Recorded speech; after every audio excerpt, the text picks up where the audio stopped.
welcome to the Yellow Learn YouTube channel. Once again, we are happy to have you here. And in today's video, what are we going to be learning? If you have ever been to a Nigerian party, then you're going to be familiar with this bag. If you stay in Nigeria and you've never been to a Nigerian party before, you would have seen people carry this bag a lot. These are bags that people share as souvenirs at their events because it allows them to be able to appreciate their guests. Oh, thanks for coming. We appreciate your presence at this event. As weddings are going on, burials, parties, events, birthdays, people continue to contract bag makers to make this bag in mass for them in order for them to share at their events. So as a bag maker, if you're looking to make money, these are one of the things you can propose to people who have events ahead in order for them to appreciate their guests with. And that is what they call a souvenir bag, because it's usually handed to people as a souvenir. And that is what we're going to be learning. This is the exact bag that we're going to be making in today's video. So this features a zipper closure and a very spacious interior, and also you will also get to learn what you can do in order to make the bag bigger in case you need a bigger sized bag. So let's get right into the tutorial. So this is the material that we're going to be using to make the bag, and on the material I'm going to measure 21 inches for the length. So this 21 inches contains of the front, the base, and the back panel. Then for the width, I'm going to be using 11 inches. So this bag is not going to be tall. It's not a tall bag. So it's just a moderate souvenir pack, moderate souvenir bag. So if you want it to be taller, just increase the length. If you want your bag to be taller, increase the length. If you want it to be wider, increase the wideness. And if you want it to be like a lot bigger, then you can increase all the parts of the measurements. Then for the gusset of the bag, we're also going to cut a side panel for the bag. And for the side panel, I'm going to be using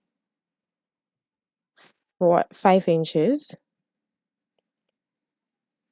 and I'm going to cut that by 8.5 inches so that I have enough allowance to fold at the top.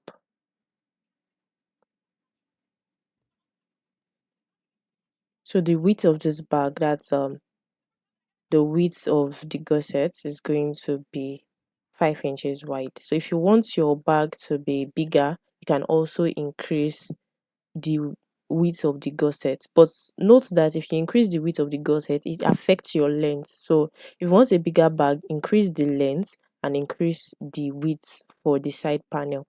So once we are done cutting the two gussets for the bag, you're going to take your belt, that's your webbing, and then you're going to measure it through the width of the main panel, which is 11 inches in this case. So you cut for two sides, then you're going to cut the handle as well. So for the handle, I'm going to be using 15 inches, or you can just measure, from one end of your bag to the other to see how long, to see how long the handle is going to be. Then you use that to cut your handle. So instead of going by measurements, just go by what works for my bag based on the dimensions you use. So this is how the handle and the width belt is going to be arranged by the time we are sewing. So before we go ahead to sew, I'm just going to bond the edges of the webbing, that's of the belt, because it tends to lose. So if you do not bond the edges, it may loosen, and that's the end of that bag. That's the end of those straps. So in order to stitch, the first things we're going to stitch is the handle. So we use the width belt to cover the finishing of the handle, the edges of the handle. So from the top, I measured 2 inches. Then from the side, I'm going to place the handle at 2.5 inches. Okay, so I'm placing the handle underneath the width belt. So from the top as well, ensure that you're maintaining that 2 inches. Then from the side, measure 2.5 inches. Then you place your belt from there. So place your width belt on the handle. So ensure it follows the measurement as well. So stitch on the lower part of the width belt so that is held in place. So you do the same thing for the second side. So you place the width belt and then you measure 2 inches from the top. Then from the side, you measure 2.5 inches. Basically, the way to measure this, in case you're making a bigger bag, is that you want 4 inches to be the allowance between the two handles. Okay, so in case your width is more than 11 inches, what you just need to do is calculate 4 inches to be in between the two handles. So for your bag, you should have 4 to 5 inches between the two handles. They should be apart by 4 to 5 inches. So basically, that's just the calculation for where you place your handle. And for this one, it was to be 2.5 inches. So once you have the handle placed this way, the next thing is to go in with your gussets. Okay, so before we place the gussets, I just mark the midpoint. And this is going to have a zip. We're going to be closing this bag with a zip. So I'll place the zip on it. So place the right side of the zip upward and the wrong side to face the wrong side of the panel you are sewing, of the bag you're sewing. Then do not stitch to the end. So you leave allowance and cut off the the remaining part of the zip. So you do the same thing for the second side. Just sew it straight. Remember not to stitch from the beginning, so you just leave an allowance.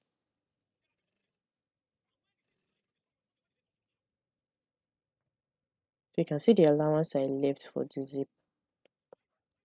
So I open that up and then I'm going to place my gussets. So you also mark the midpoint of the gusset so that it helps you to understand where it should meet with the main panel. Then we're going to fold it at the top. Usually for this kind of bag where you have belts going all around the bag, the gusset does not used to get to the top. So it just has to be an inch lesser or maybe half-inch lesser than the height of the bag. So you have enough to fold at the top. So here, place the gusset on the main panel. Ensure that the midpoints are meeting. Then you stitch. So when you get to that corner, you have to pivot your needle into the material you're sewing so that it allows you to turn. Then you go ahead and sew the second side just this way.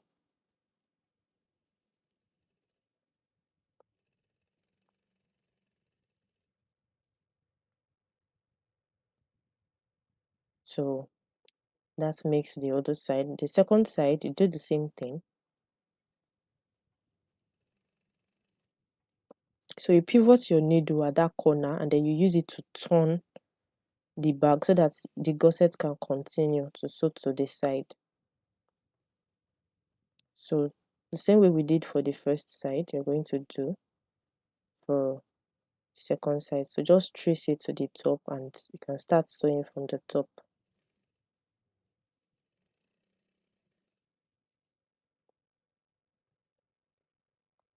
So once you have it this way, the next thing that you want to do is to put your belt. So this is the webbing that I'll be using to tape it around.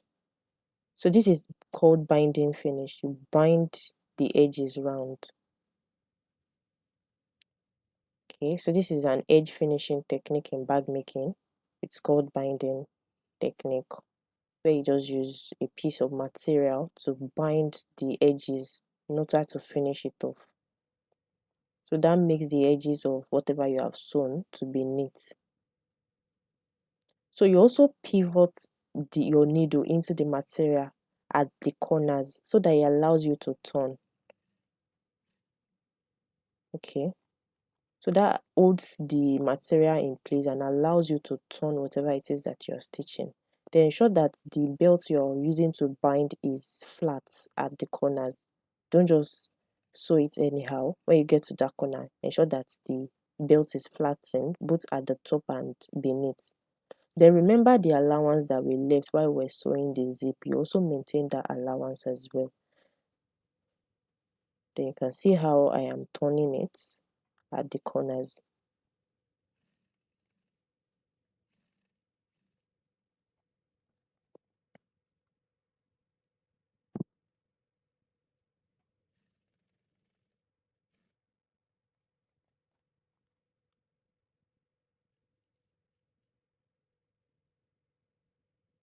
So I sew beyond where I'm supposed to pivot it. So I had to loosen some stitches.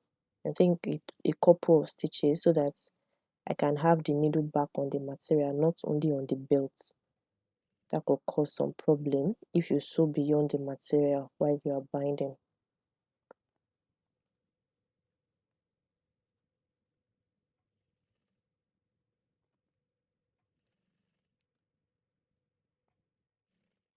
So at the edge where the zip started from, you use the binder, that's the belt you are using to bind, you use it to finish the zip.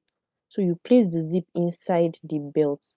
So that stitch holds it so that when you put your zipper, it doesn't come off on the other side. So you use that binder to hold it in place to finish the zip, that's to close the zip at the end. Then when you get to where you started from, ensure that the belt, the binder, extends beyond where you started from, and then you double stitch.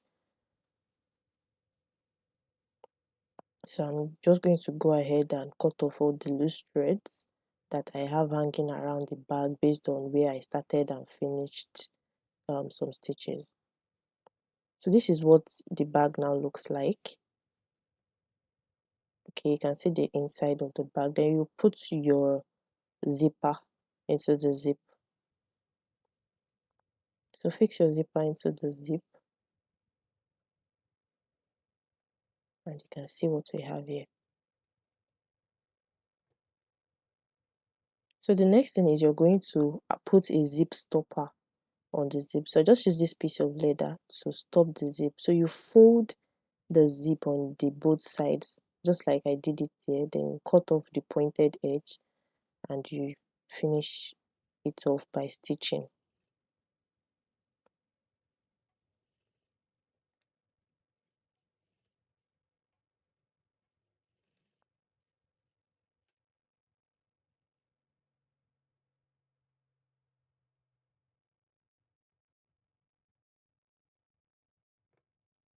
Here we have our bag, and this is the final look. So for where the belt finished off, you have to bond that as well, because this belt does not have shame. With just one thread like this, everything will loosen. So you have to use your fire or whatever to burn it so that it sticks. Thank you for watching this tutorial. If you are yet to subscribe to our YouTube channel, ensure to subscribe and give this video a like. Thank you.